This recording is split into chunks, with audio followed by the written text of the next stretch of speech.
Bagaimana prosedur karantina yang melewati Juanda Surabaya dan sampai kapan karantinanya akan berakhir? Simak sampai habis ya.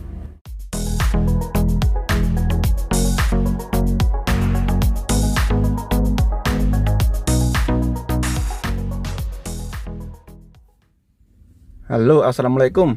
Ketemu lagi ya teman-teman, bareng saya di channel Novan YK. Bagi teman-teman yang dari luar negeri, entah itu WNI ataupun TKI yang pulang ke Indonesia melalui Bandara Juanda Surabaya, tentunya khawatir ataupun masih menjadi pertanyaan apakah yang turun di Juanda Surabaya itu ada karantina ataupun tidak. Yang mana pada videoku sebelumnya pernah aku bahas bahwa di Juanda Surabaya akan ada rencana karantina. Nah, bagi TKI ataupun WNI yang melewati sana, yang waktu itu belum ditentukan tanggalnya. Nah, kali ini ada kabar terbaru lagi dari Bandara Juanda Surabaya yang sudah aku konfirmasi juga sama petugas Bandara Juanda Surabaya dan juga sudah dimuat beberapa media online ya. Untuk saat ini Bandara Juanda Surabaya itu ada karantina. Nah, bagaimana prosedur karantina yang melewati Juanda Surabaya dan sampai kapan karantinanya akan berakhir? Simak sampai habis ya. Seperti yang sudah beredar informasi saat ini bahwa Pemkot Surabaya akan melakukan karantina ketika PMI ataupun WNI yang masuk melalui Bandara Juanda Surabaya. Yang sebelumnya itu tidak ada karantina ya, tetapi kali ini sudah ada karantina sejak tanggal 28 April kemarin. Jadi baru kemarin itu diadakan karantina. Seperti yang dikatakan Bapak Eri Cahyadi selaku Wali Kota Surabaya bahwa tempat karantina untuk WNI itu ada dua macam. Yang pertama itu untuk PMI, pelajar dan juga ASN. Yang kedua untuk WNI umum selain itu ya. Untuk PMI itu nanti akan dikarantina di asrama haji selama 2 hari. Kemudian untuk WNI yang selain PMI ataupun pelajar itu nanti akan dikarantina di hotel. Dan yang di hotel ini nanti bayar sendiri ya. Seperti yang terjadi di Jakarta juga bahwa untuk WNI selain TKI ataupun PMI itu bayar sendiri di hotel yang sudah ditentukan oleh pemerintah. Kemudian bagi TKI ataupun pelajar yang dikarantina di asrama haji itu nanti gratis ya. Jadi semua difasilitasi oleh pemerintah. Bagi TKI yang dikarantina di asrama haji itu selama 2 hari. Untuk TKI ataupun PMI yang tiba di Bandara Juanda Surabaya nanti akan dibawa ke asrama haji.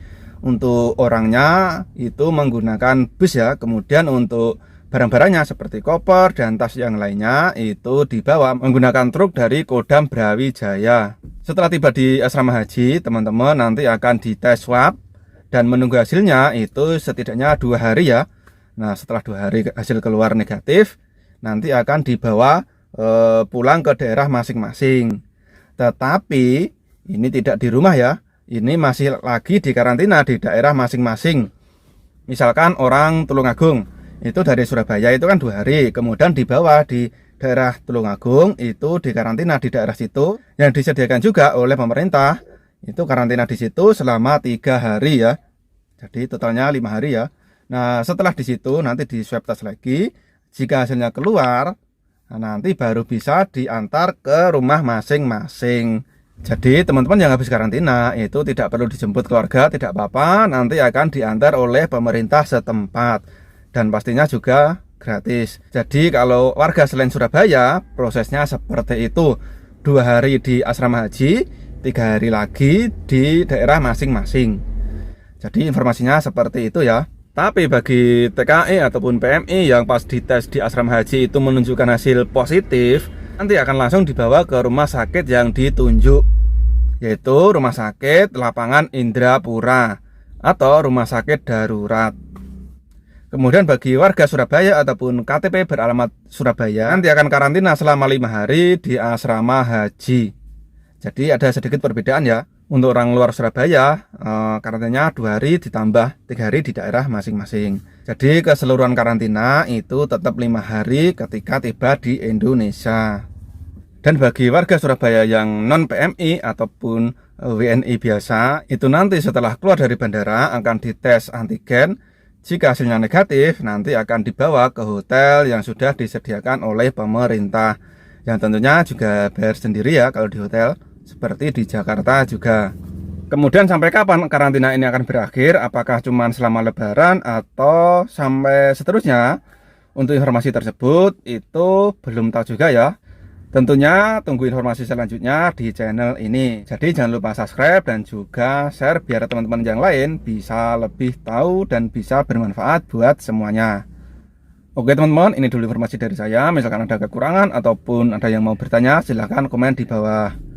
Oke, sampai di sini dulu. Sampai ketemu lagi di video berikutnya. Wassalamualaikum.